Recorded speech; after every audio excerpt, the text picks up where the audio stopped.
In this lesson, we're going to talk about the properties of waves.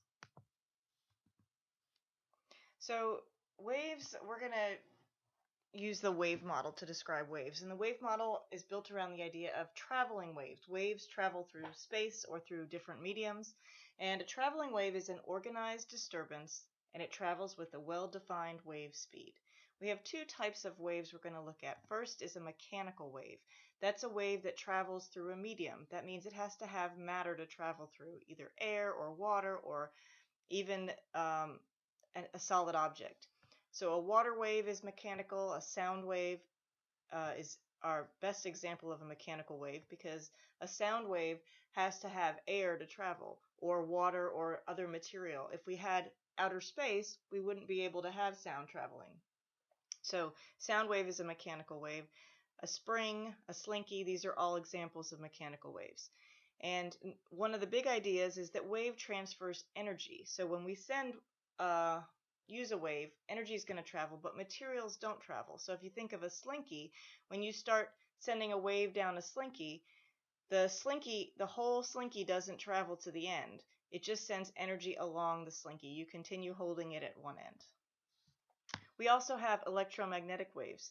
These are waves from an electromagnetic field. We're going to talk about how we synthesize the electric field with the magnetic field and the wave unit and come up with electromagnetic waves. They don't require a medium. That means they can travel through a vacuum or outer space. So examples are radio waves, light waves, microwaves, X-rays. Anything that can travel in outer space that's on the electromagnetic spectrum doesn't require a medium. So one shape of a wave is a transverse wave. A transverse wave is when the particles move perpendicular to the direction of the wave. So for this wave, let's say we have a string and it's tied at this end and we're holding this end, and the wave is going to travel this direction, the direction of the arrow. So if I take the string and I lift it up and down, I can create a pulse or a wave that's going to travel down the string.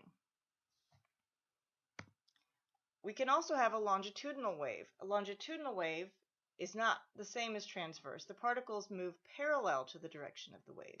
So this would be if I had a spring and I attach one end and I hold the other end and I push or pull it back and forth and a wave will travel from, say this is one wave from one point to another. This is another wave. This is another wave. These waves are traveling and the particles are moving in the same direction as the wave. Now you'll notice that the particle that I'm holding in my hand never travels to the other end. The matter does not get transferred. The only thing that travels down a wave is the energy. So the energy from here travels by means of a wave, and the energy from here travels by means of the wave. So very important, energy is transported in waves, mass is not transferred. So let's look at a transverse wave with a couple of variables that we're going to use. First, the highest point on a wave is the crest. So here is the crest, here's a crest, here's a crest, here's a crest. The lowest point is called a trough. So down here is the trough. The distance between crests is called the wavelength. So from this crest to this crest is a wavelength. You can also measure a wavelength from a trough to a trough, but the standard definition is to go from crest to crest.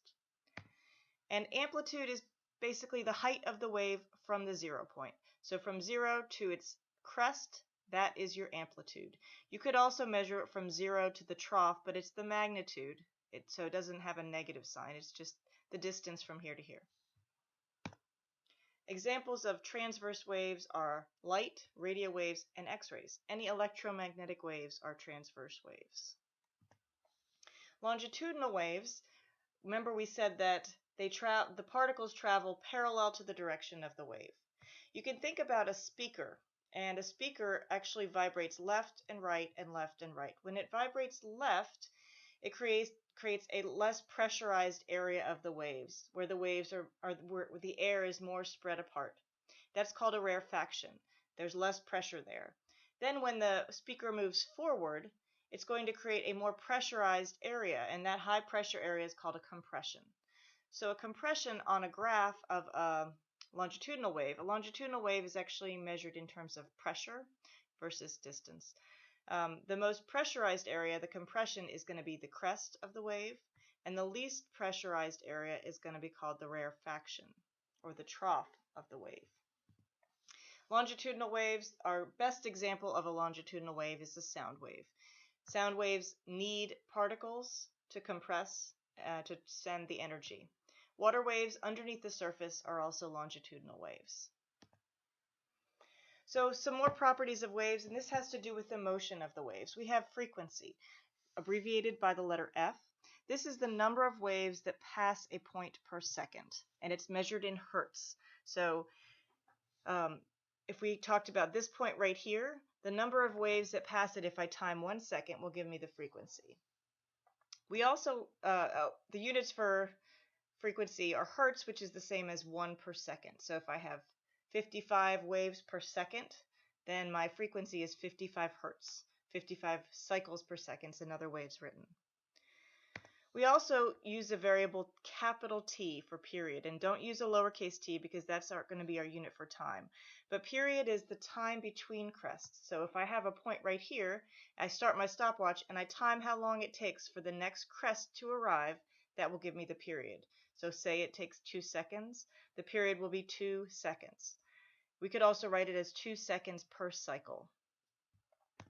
And those two variables can be combined in this equation. Period equals, and let's ignore this right now, period equals 1 over F. The period is 1 over the frequency. The reason I included this is because this is what's on your equation sheet. This is from the AP Physics 1 curriculum. So it's in an older section called the mechanics section of AP Physics 2. This part has to do with rotational motion. This is not something we're going to talk about right now, but the period equals the 1 over the frequency. And our big equation for waves is called the wave equation.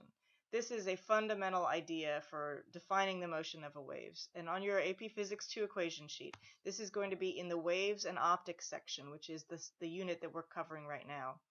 This is lambda, which is the wavelength, equals v over f.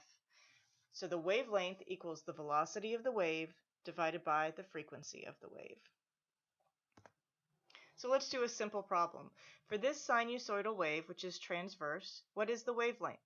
Remember, wavelength is the distance between two crests. So if we start, we're using the x-axis, which is measured in meters. We start at one crest at 0, and the second crest is at 2 meters.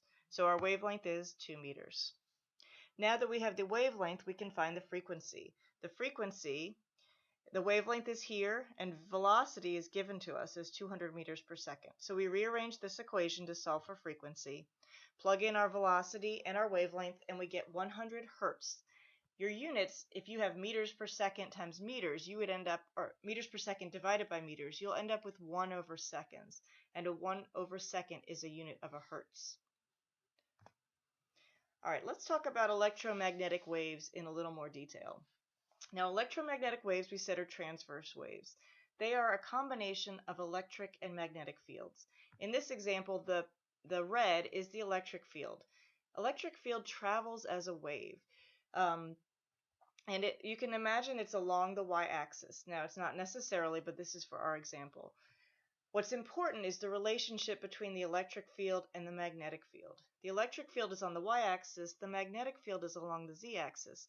They are perpendicular to each other and to the direction of travel. So an electromagnetic wave is transverse with basically two waves that make up the electromagnetic waves. The other thing to note is that E and B, the electric field and the magnetic field, are in phase. In phase means that they're lined up. They start at 0 at the same point, they crest at the same point, they return to 0 at the same point, they trough at the same point, and then they return to 0 at the same point. So they are lined up with the same wavelength, the same frequency. They're transverse waves, which means they can travel in a vacuum like outer space. And the speed of an electromagnetic wave, for any electromagnetic wave, or EM wave, is going to be the speed of light. The speed of light is 2.998 times 10 to the 8th meters per second, or 3 times 10 to the 8th meters per second. This is on your AP Physics 2 equation sheet. For electromagnetic waves, we're going to take our basic wave equation, and our velocity is always going to be this velocity, c. So we're just going to put c into the equation. And this is how you're always going to use the wave equation for EM waves. Now the electromagnetic wave spectrum gives us all the different waves on the spectrum. AM radio waves, FM radio and TV waves, microwaves, infrared waves, light, starting from red and going orange, yellow, green, blue, indigo, violet, then ultraviolet, and then X-rays. And these are ranked in order from increasing frequency.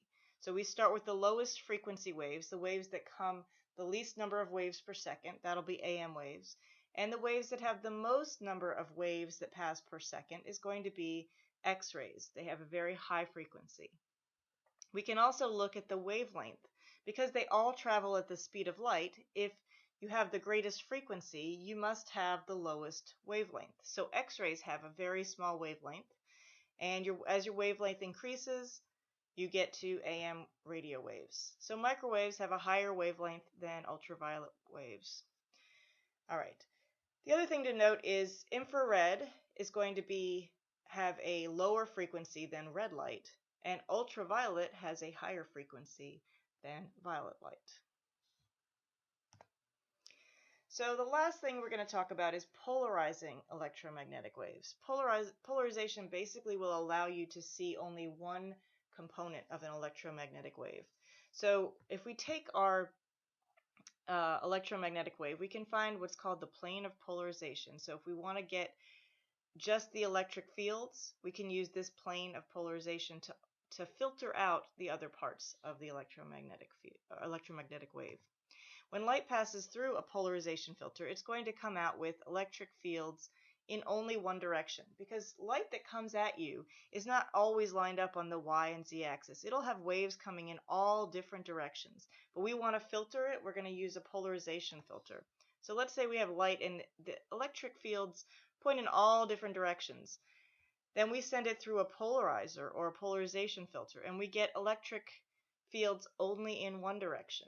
So sunglasses that are polarized take a lot of that light out to reduce the amount of light that you're seeing, so that you're only seeing it in one direction. Polarized sunglasses reduce the glare by blocking some of the electric fields. The other thing we can do is we could take these are examples of polarization filters. And if you hold a polarization filter over, this is just words that say polarizer, you can see that the amount of light that comes through is reduced. If you turn one at an angle, you see the amount of light that comes through is reduced even more. And if you turn it so that this filter is perpendicular to this filter, we've filtered out all but one direction from the first filter, and then this second filter has filtered out that final direction. So now we have zero light coming through. And that's what a polarization filter can do. It can basically restrict the amount of different fields that can come through to your eye.